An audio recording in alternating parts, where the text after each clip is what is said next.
Hold up. Every day I wake up, wake your ass up. The Breakfast Club. Y'all finished or y'all done? Morning, everybody. It's DJ NV, Jess Hilarious, Charlamagne the Guy. We are the Breakfast Club. Loren LoRosa's here as well.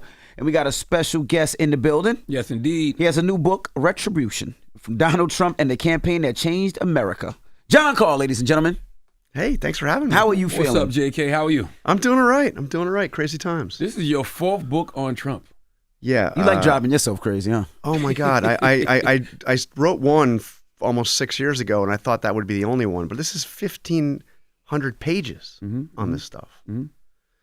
But, I felt like I was watching history unfold, and I saw people trying to rewrite the history as it was happening.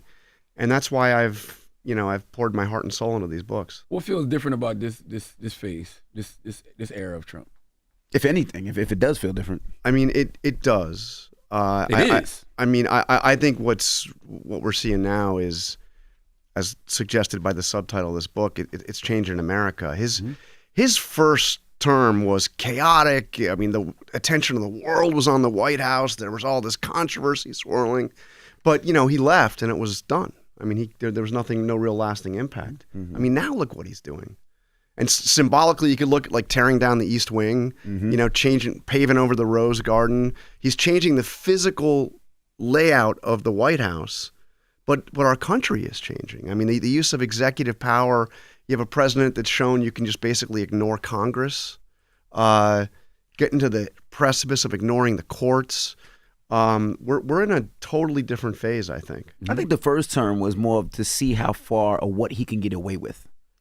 And then when he came back, he just started, he started hot. First day, desk, signing all types of pardons, signing things into play immediately. So I think the first term was, let me see what I can get away with. Yeah. And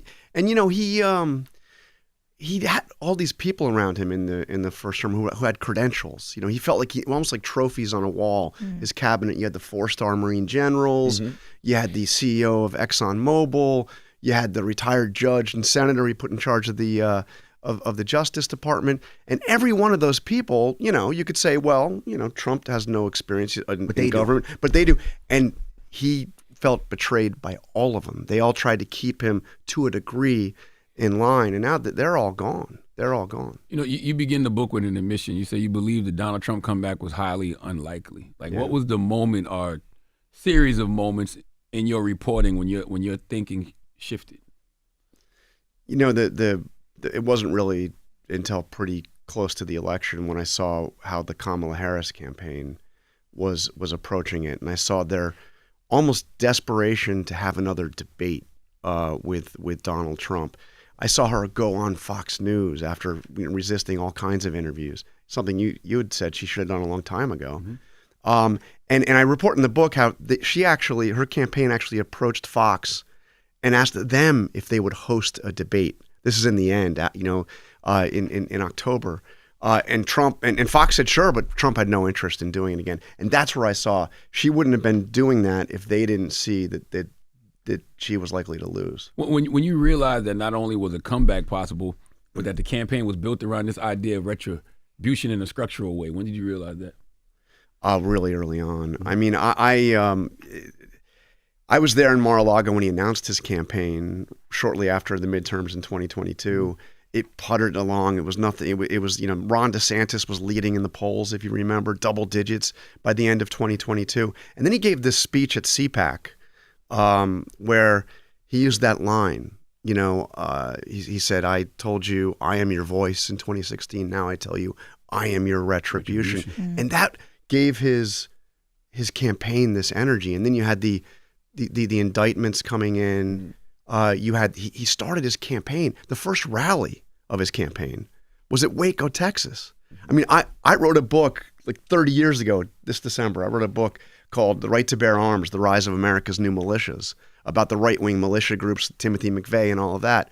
And, the Waco, Texas was the rallying cry for those people. It was the symbol of like the government out of control and coming after you. And now Trump is going to Waco.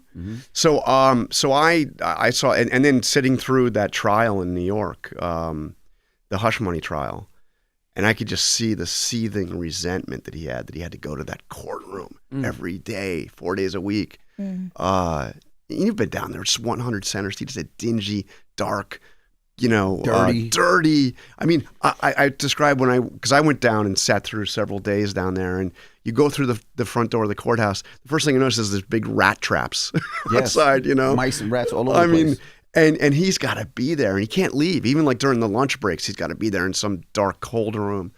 And he you could see he was plotting. I am going to get even with all of these people if I get back into power. Do you feel like there will ever actually be like retribution that he thinks? Because there's always something new that he feels like he has to like get back. Oh, he's getting people back. He's getting people back, but like, is there a place where it stops? Like where he gets to the point where he's like, yo, I done got y'all, I done did enough. No. I mean, first of all, you would think that the guy, he got back to the White House. I mean, he won.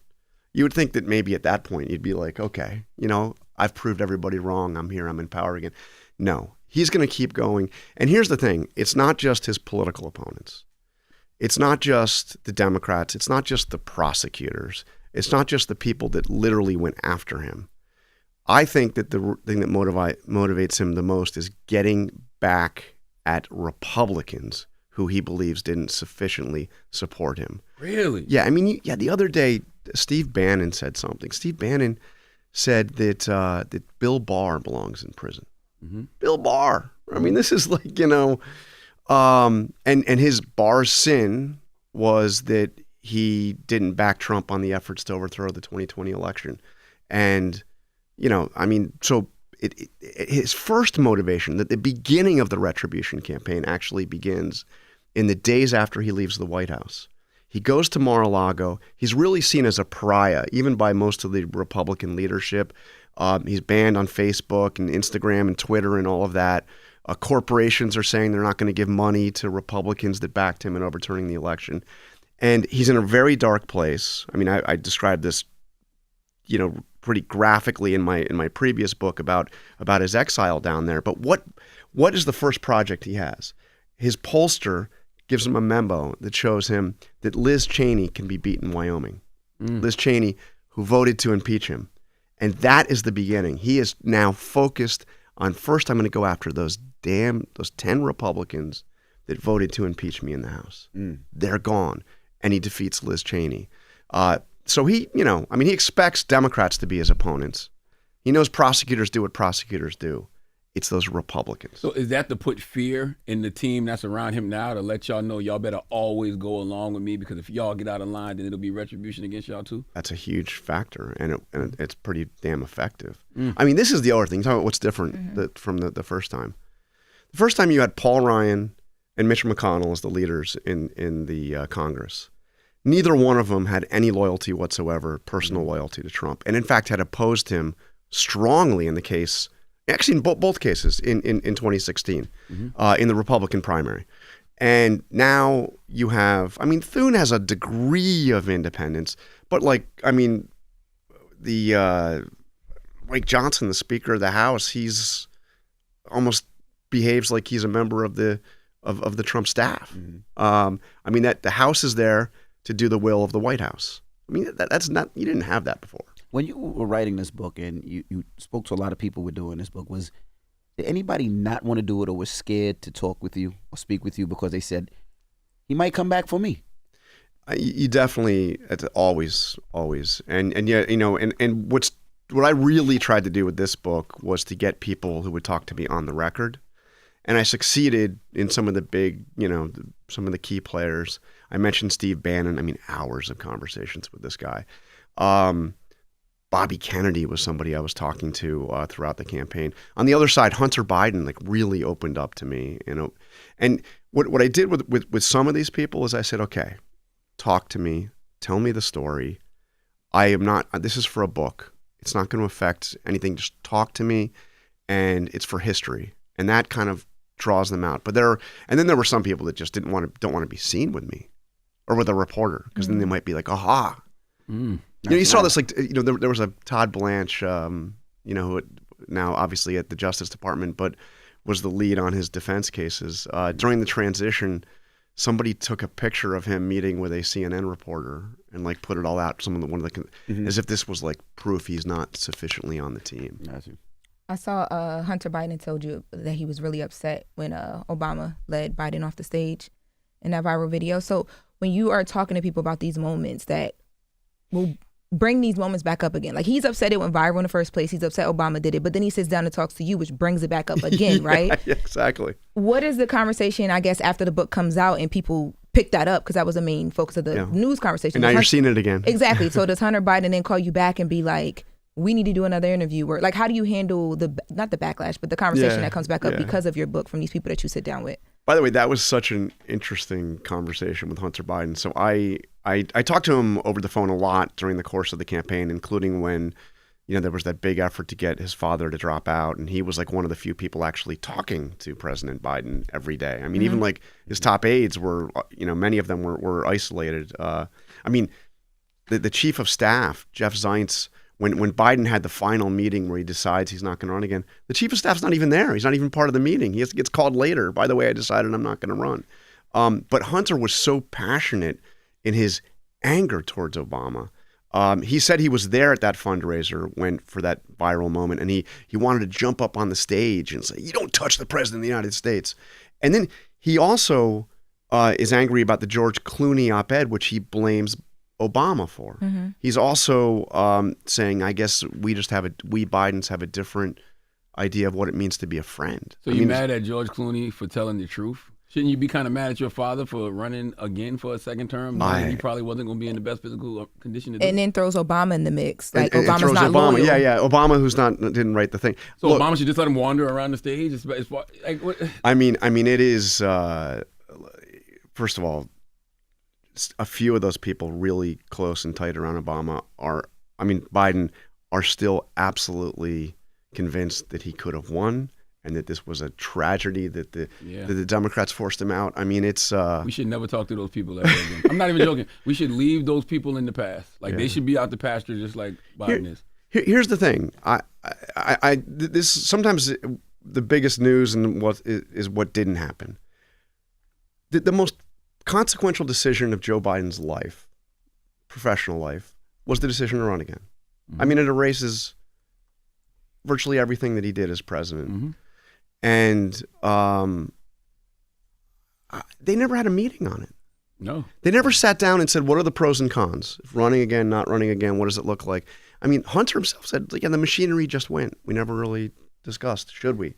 And then that is the biggest decision. That's one of the biggest, that's one of the most glaring things from the vice president's book, 107 Days, that I feel like people didn't discuss enough, when she said that Biden shouldn't have been able to make that decision alone. I think I'm paraphrasing a little bit. It was reckless for him to make that decision on his own. And I'm like, how would that ever be a decision y'all let him make on his own? Yeah. And all it's not just the party, it's not just the White House leadership, the vice president. It's the whole Democratic apparatus. That's right. I mean, nobody going in and saying, wait a minute, let's think about this. Yeah. And that's to me, that's a whole other book. But at some point, somebody's going to have to sit down and talk about how that decision and the decision to hire Merrick Garland is why we ended up where we currently are right now. Yeah. In the book, you describe how a new team was formed around Trump with the goal of a new world order. Can you walk us through one or two behind the scenes organizational or strategic decisions that reveal how this team operated differently than previous political campaigns? Well, I spent a great deal of time describing what was actually happening at Mar-a-Lago. Mm-hmm. And if you remember, there was some political commentary at the time saying, man, Trump this time around's got it more together. There's less drama surrounding the transition. Mm-hmm. They're putting out their nominees in a quicker pace. No. It was total chaos. Really? Yes, Feel like it. You had the campaign transition office was actually a couple miles away in West Palm Beach, where it was the old campaign office, became the transition office. Mar-a-Lago is actually a pretty small place. There's only one office, which is Trump's office, so you had all these transition people working 2 miles away, but none of it mattered. They were preparing lists and interviewing potential candidates and doing their vetting.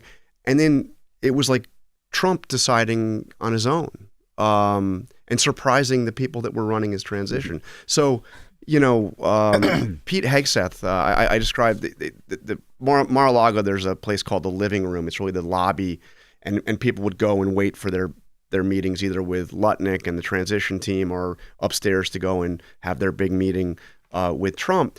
And there's a scene where there's a candidate for attorney general sitting on the couch next to a candidate for energy secretary. Matt Gaetz is running around. He's not even considered an attorney general candidate. He's just considered, a guy that's helping out. And Pete Hegseth shows up, and they all think he's there to interview Trump because he's the Fox Weekend guy. Mm-hmm. And so Trump didn't even talk to his people about this. Mm-hmm.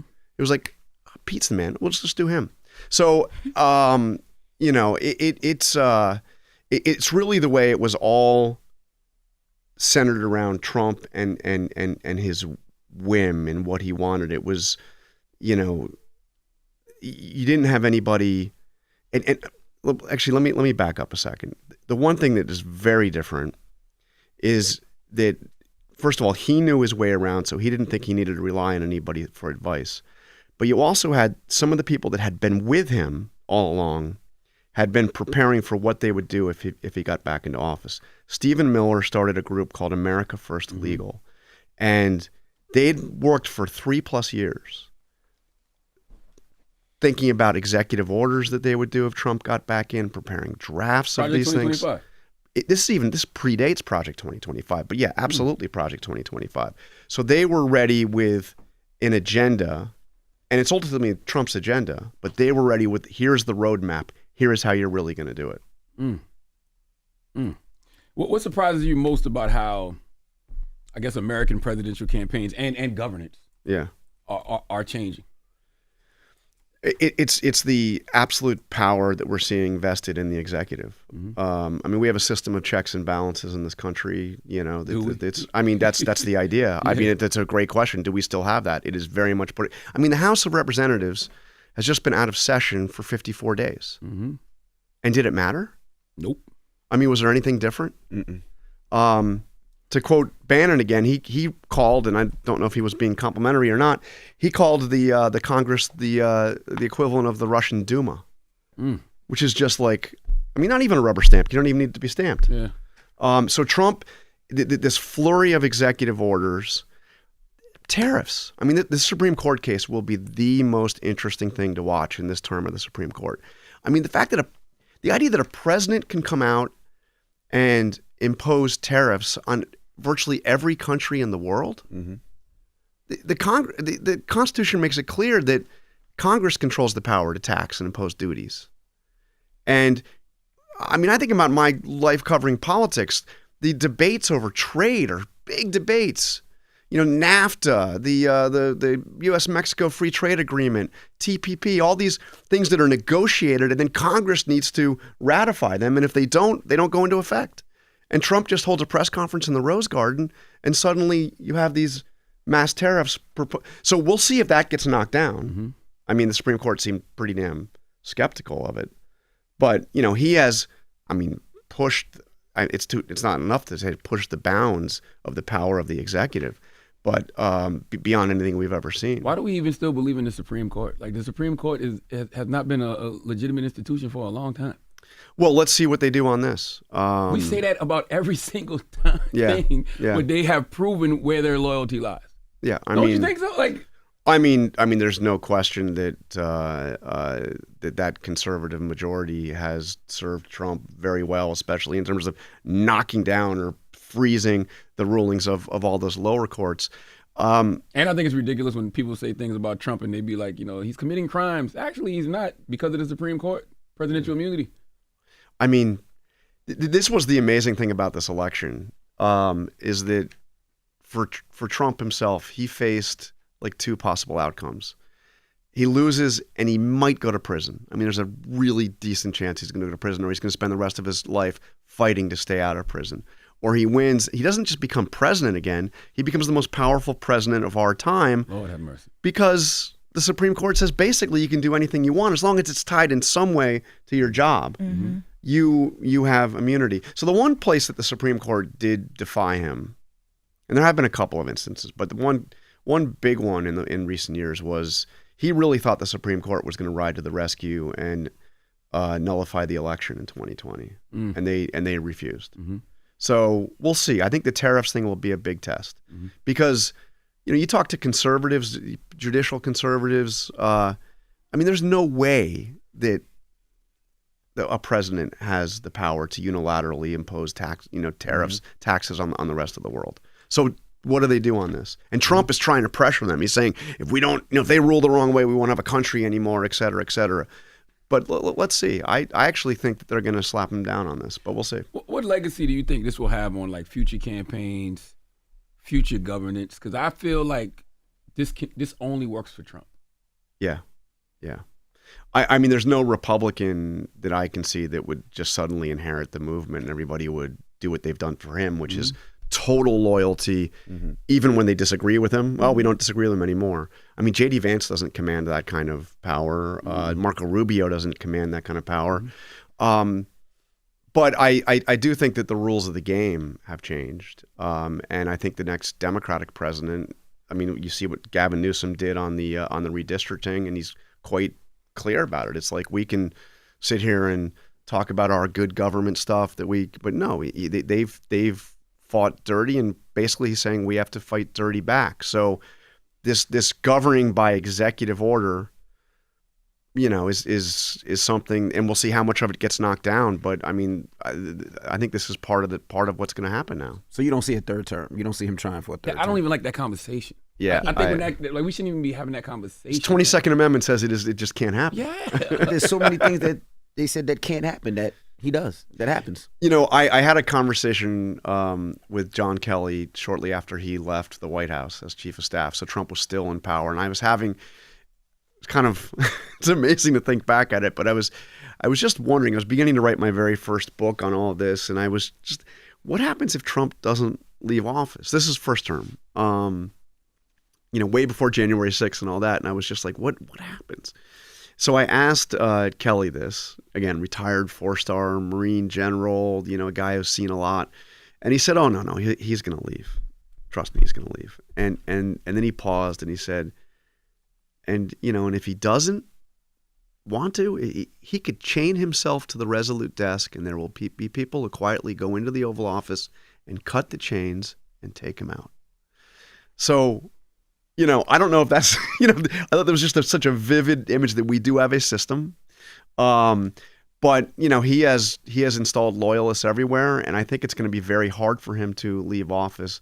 But he can't run again, unless you think our Constitution doesn't mean anything. I mean, they kind of treat it like it don't mean anything now. I wanted to ask you, did you talk to any of those generals and admirals who went to that meeting a couple months ago where they basically was trying to get them to pledge allegiance to them? That's what it felt like to me. Yes. It felt like they were trying to get those generals and admirals to pledge allegiance to them and not the Constitution. Did you talk to anybody? Yeah, I've kept in touch with a number of our senior military leaders who will privately say that they were horrified by what happened. That's refreshing to hear. Okay. And horrified what happened earlier in the year at Fort Bragg. Do you remember this one? When Trump went to give a speech at Fort Bragg, and they actually, somebody brought in onto the base these tents to sell merchandise, Trump campaign merchandise. The troops cheered him on as he gave a very political speech, attacking Gavin Newsom, attacking the mayor of Los Angeles, attacking the Democrats in the Senate, and it looked like a campaign rally. And there was it turned out that there was a memo that went out to some of the troops at Fort Bragg basically saying, if you don't agree with Trump, you don't have to come to this. We want to have people that are going to be fully supportive. Wow. And the military is a non-partisan institution. It has to be. It has to be for our country to for our democracy to mean anything. And those senior military officers, for the most part, take that really seriously. And that's why I think when Hegseth brings them in to do that and gives that speech, and you see them not respond, they weren't clapping and cheering. They were, they have to follow the orders, and they come and they look, but they were not going to be political props. That's good. That's refreshing to hear. Yeah. Okay. Let's talk about the media side of it, right? Yep. Because we all know that Trump has his thing with the media that he likes and he dislikes. So there was the question that you asked him about the hate speech. Yeah. after Charlie Kirk's death, right? Yeah, yep. And he verbatim said to you, you asked what will happen. I asked him, I said, Pam Bondi says she's going to go after hate speech. Some of your own allies say hate speech is free speech. Yes, and he says that she'll probably go after people like you because you treat me so unfairly. Damn. You have a lot of hate in your heart. Maybe they'll come after ABC. ABC paid me $16 million recently for a form of hate speech. Your company paid me $16 million for a form of hate speech, so maybe they'll have to go after you. Yeah. Direct back and forths like that. Yeah. You're still out here asking these questions and covering. People are very scared of their jobs right now in the media space. Behind the scenes, what's the feeling of, like, what does media even look like 6 months from now if Trump is able to do and say things like this and then we actually see action? How did you feel after he said that? Well, I'll tell you, that was intense because I was, you don't get surprised much anymore by anything he says, but when he said that maybe she'll go after people like you, Like personally. and then he goes on and he says, because you've been unfair to me. So you're saying that the First Amendment doesn't apply to a journalist who the president thinks hasn't been fair? I mean, that was intense. As a matter of fact, he said, you have a lot of hate in your heart. I have to tell you, this is a strange thing. I was so taken aback by the notion that the president of the United States was suggesting that it would, because hate speech is one, he's actually going way further than what Pam Bondi said. He's saying, maybe the Justice Department will go after reporters who I don't think are fair to me. That I didn't even process the next thing he said, which you have a lot of hate in your heart. I didn't even I don't know, it was something. He's saying it's you next. Yeah, it went by me. So when the whole thing ended, one of the photographers behind me said, "Man, do you have hate in your heart?" I didn't know what he was talking about. I almost did. I was like, "Oh." So he says he's taunted. He attacks journalists. And then he takes phone calls from reporters. Shortly after he said that, it was actually in response to the same question, because he went on and on and on. He started going off about how Washington, D.C. is safe again now that we have the National Guard, and you should take your beautiful wife out to dinner tonight. After you just told me maybe I should go to next. Yeah, that's your last dinner. And later in the day, he had an event in the Oval Office, and he turned it into one of these long press conferences. And I continued my questioning about free speech, and he got very irritated with me, and he said, and you think you're a wonderful person. You're not a wonderful person. You are a terrible reporter. You know it. I know it. Everybody knows it. And he goes on. And again, this is the president of the United States. As a reporter, you're not usually in a you don't think you're gonna have this kind of a situation. What I've done, what I've always done is I ignore the taunts because it doesn't matter. I don't want to make it about me. So I just get back to the subject, free speech. But when it ended and they tell the press to get out of the Oval Office because the photo op is over, he motioned to me to come towards the Resolute desk, and he motioned like this, and he said, we're okay. We're okay. And I was like, you were tough there.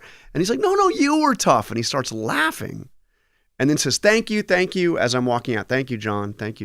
So it's like he's performing. Yeah, but it's a performance. Yeah. But so and I my one of my daughters as I'm get this book's coming out, and just did a quick little, I guess, a Google search, but to compile some of the things that Trump has said about me over the years. It's a really long list. But to me, it's like, I don't care. It doesn't matter, and I'll just do my job. And I don't, now if he follows through with that, and if he starts, jailing reporters or trying to jail reporters because he doesn't like the reporting, we're in a whole different place. But, to me, a lot of it is he's just, it's a bit of a game, and he does get angry and he does get pissed off. He thinks that everybody should be talking about how wonderful he is at all times.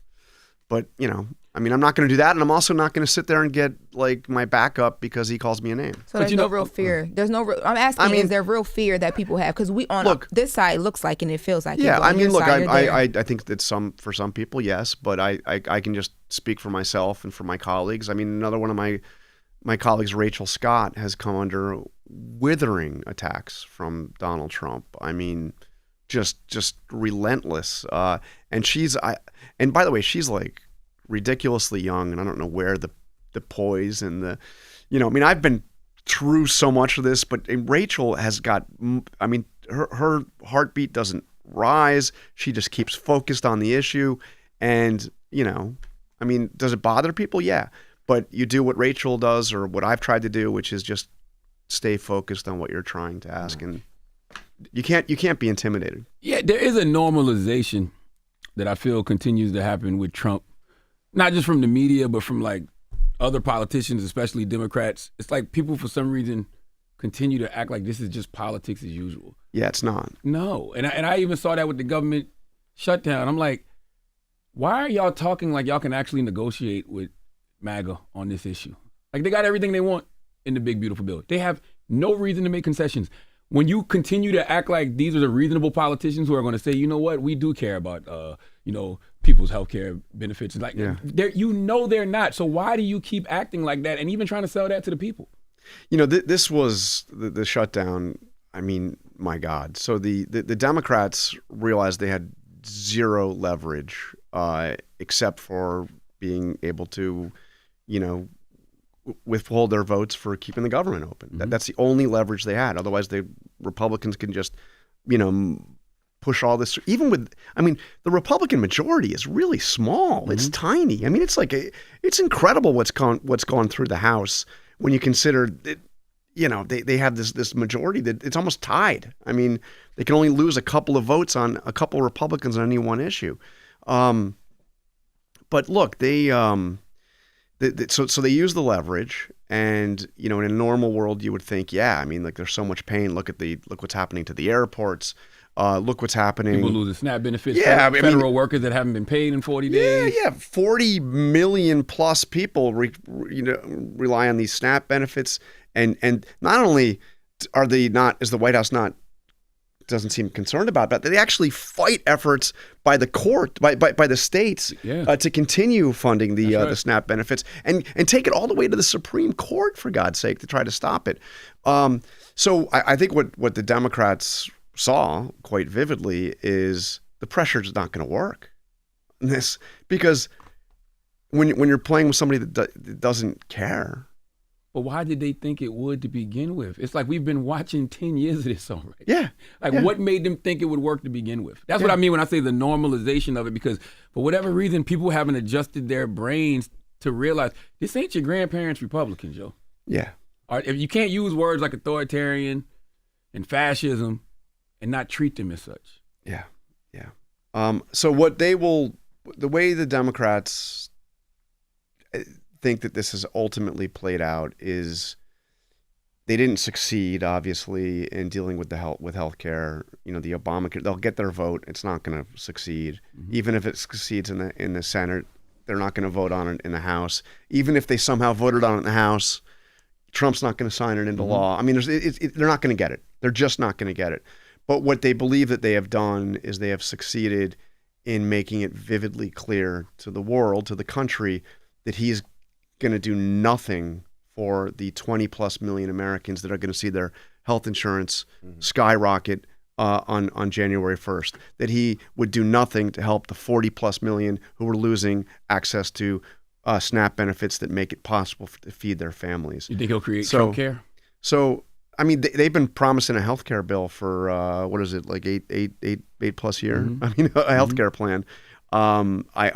It's a secret plan. It's like Nixon's secret plan to end the Vietnam War. What do you see as the greatest risk to American democratic institutions in the coming years? I think that the greatest risk to our institutions is the erosion of the idea of truth. I think this is more beyond any single policy thing, beyond even Trump himself. Is we now live in a world where, you can ask somebody, are you going to believe me or your own lying eyes, and it's unclear what they're going to believe. If you can't agree on what the facts are, how do you overcome divisions? How do you get anything done? And Trump has accelerated this. He didn't start it. He has accelerated this, and now throw into the mix artificial intelligence. I mean, it's like we are in a crazy land. And by the way, I see it on the left as well, where the crazy conspiracy theories, of late have been the province of the right. All the wacky conspiracy theories around 2020. And, Sidney Powell saying that dead Venezuelans rigged voting machines or voting machines were controlled by spy satellites. I mean, crazy, crazy stuff. And now, I mean, I can't tell you how many people I've come and tell you that, Trump rigged the 2024 election, and it was Elon Musk, and it was Starlink, and they controlled the voting machines. It's like the same conspiracies. Mm-hmm. It's like, can we just try to establish facts? And that's the business that I'm in, and I'm desperately trying. That's why I wanted to write these books again, because I wanted to, first of all, I felt I had the access, and I had the vantage point to be able to shed new light on the events that we're going through. But I also wanted to make sure that people don't rewrite it and pretend things that happened that didn't happen. That's right. So that means all your books are getting banned soon. Mm-hmm. Yeah. That's what that means. Absolutely. Get them soon before they're done. If you were looking back, this is my last question. If you were looking back in 10 or 20 years at this campaign, what will historians say it did to the Republican Party? What would they say it did to the presidency and the media? And what do you hope your legacy will be as a chronicler of this era? I think that it completed the utter transformation of the Republican Party from the Republican Party to the Trump Party. It started before the campaign, but it was absolutely solidified. This is not Reagan's Republican Party. It's not Bush's Republican Party. It's not Paul Ryan's. It's not Mitt Romney's. This is an entirely different Republican Party, both substantively in terms of policy, and just in terms of the force of the personality of Trump. How long that lasts, what it means after there is no longer a Donald Trump, remains to be seen, but I don't think you suddenly go back to the old Republican Party. That's gone. The country, I think it just solidified that division in our country that is not going to be overcome after Trump is gone. I mean, we are in a place where we have a political and cultural divide in the country that I don't think is going to go away. And in terms of my legacy on this, or I don't know if I even look at it that way, but what I hope people will say is, look, 50 years from now, 100 years from now, people are going to want to ask, what the hell was that all about? And I hope that these books, especially this one, somebody can say, read this, and you'll get a sense of what it was like and how it happened.